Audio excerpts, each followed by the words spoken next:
حضرت ابن عباس رضی اللہ تعالی عنہ بیان کرتے ہیں کہ نبی کریم صلی اللہ علیہ وآلہ وسلم افطاری کے وقت یہ دعا پڑھتے تھے: اے اللہ، تیرے ہی لیے ہم نے روزہ رکھا اور تیرے ہی رزق پر ہم نے افطار کیا، پس تو ہم سے قبول فرما لے، یقیناً تو سننے والا اور جاننے والا ہے۔ حضرت ابو ہریرہ رضی اللہ تعالی عنہ سے روایت ہے کہ رسول اللہ صلی اللہ علیہ وآلہ وسلم نے فرمایا: یہ دین نمایاں اور غالب رہے گا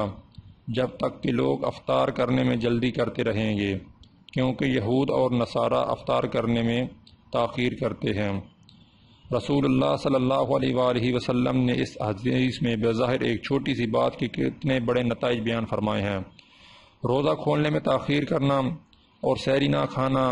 اور صوم وصال رکھنا، یہ سب افعال یہود و نصارہ نے اپنا رکھے تھے۔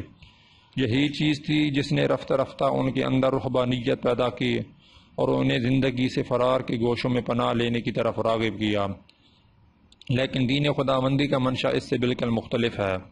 اللہ کے دین کا منشا یہ ہے کہ یہ دنیا انسانوں ہی کے لیے پیدا کی گئی ہے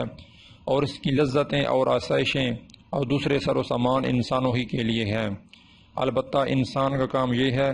کہ وہ ان ساری چیزوں کو اللہ کے مقرر کردہ حدود کے اندر استعمال کرے اور ان حدود سے سر منہ انحراف اور تجاوز نہ کرے۔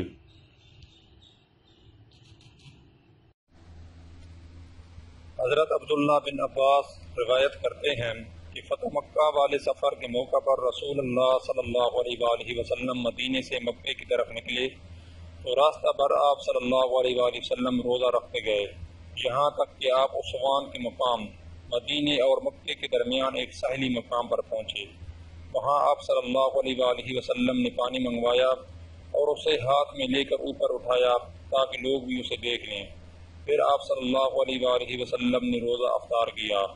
پھر مکے پہنچنے تک آپ صلی اللہ علیہ وآلہ وسلم نے روزے نہیں رکھے، اور یہ واقعہ رمضان کے زمانے کا ہے۔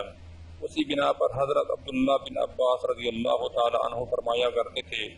ان کا یہ فتویٰ تھا کہ چونکہ رسول اللہ صلی اللہ علیہ وآلہ وسلم نے رمضان کے زمانے میں حالت سفر میں روزے رکھے بھی ہیں اور چھوڑے بھی ہیں، اس لیے تمہارے لیے بھی حکم یہ ہے، جو چاہے سفر میں روزہ رکھے اور جو نہ چاہے نہ رکھے۔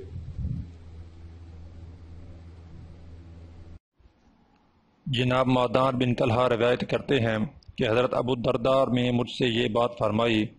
کہ رسول اللہ صلی اللہ علیہ وآلہ وسلم نے قے کی اور روزہ افطار کر لیا۔ معدان اپنی بات جاری رکھتے ہوئے کہتے ہیں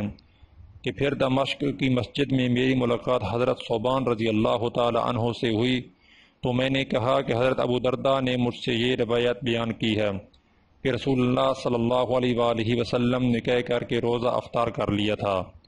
حضرت ثوبان نے فرمایا کہ حضرت ابو الدرداء رضی اللہ تعالی عنہ نے سچ کہا ہے، میں نے رسول اللہ صلی اللہ علیہ وآلہ وسلم کے ہاتھ پر خود پانی ڈالا تھا اور کلی کرنے کے لیے آپ کو پانی دیا تھا۔ واضح رہے کہ رسول اللہ صلی اللہ علیہ وآلہ وسلم کا یہ روزہ نفلی تھا۔ حضور صلی اللہ علیہ وآلہ وسلم کو کوئی ایسی تکلیف لاحق ہوئی ہوگی جس کی وجہ سے آپ صلی اللہ علیہ وآلہ وسلم کو روزہ افطار کرنا پڑا۔